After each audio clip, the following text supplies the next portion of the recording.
So I have my wall, I have my fence, I have my burglar proof, but I have my avocado trees there too, right? And the gentleman comes in the night. I can't see him because it is dark. I have lights, everything. And they're stealing the avocado, etc.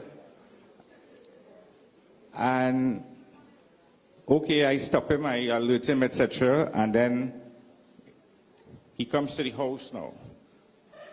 And before he reach, I take front. I shoot him in his leg or whatever. I have not seen, I see the bill is silent and bailable offenses and that sort of thing. So I want to know if I have to go to court, if this man getting bail and if he coming back for me. I want to know, I haven't seen it here, it's very silent. And I would like to know if in terms of that, if an issue like that comes up, whether it would be a bailable offense. As I stand in my ground, I'm trying to defend my property, and then I have to go to court now to see X, Y, Z. Are you asking whether the offense of home invasion is a bailable offense? That's part one. Okay. And part two is, in my self-defense, do I have to go to, I guess the police will have an investigation and then they tell me, well, okay, I have to go to court. And the final one is that in the event that the person is killed, I know there will be an investigation and then you will have to go to court, etc. So I just want some clarity on that because the bill as I read it here is very silent on that aspect. Thank you, gentlemen. Let me just answer you from the last question you asked, whether or not you will be covered and so on if you kill a man stealing avocados in your land, right? This is what it says. For the purposes of this section, which is the section that deals with self-defense, the use of deadly force may be justified where an occupant reasonably believes that using or threatening to use such force is necessary to prevent imminent death, grievous bodily harm, grievous sexual assault, or rape to himself or another.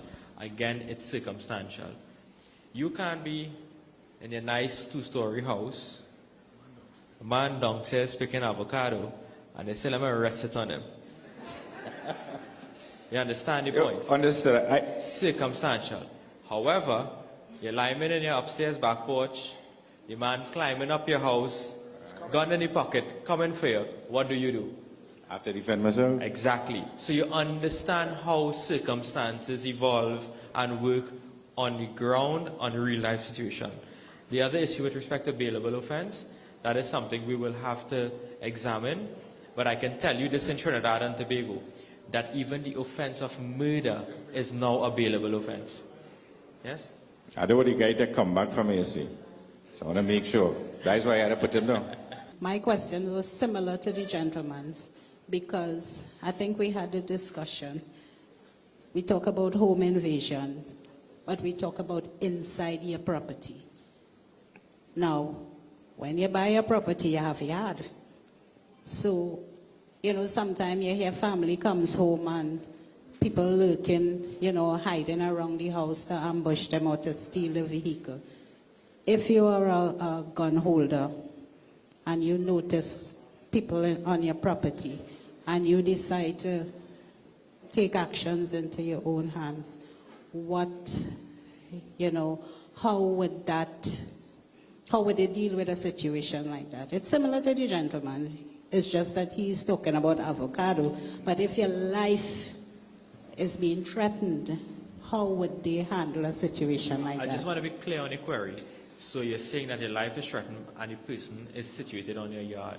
On your property. They know that you come home at a particular hour, and they're just there trying to take your vehicle or probably rob you or something like that. So under the law, we have identified that, and the definition of something called curtilage, which says curtilage in relation to a dwelling house means an area immediately surrounding or adjacent to the dwelling house, which is used in conjunction with the dwelling house, regardless of whether the area is A, surrounded by a fence, a natural boundary, a combination of both, or B, is enclosed in a manner that indicates that the occupant's intention to keep persons off his property, meaning that there's a physical fence, but does not include any part of the area that is a public place.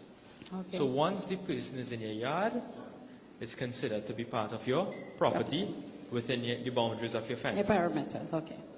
But don't stand up in your yard and a man on the main road, right? Because that is a public place. It doesn't form part of your property. Property. That's not part of your castle. Your castle is to the extent of your fence, right? Okay, thank you.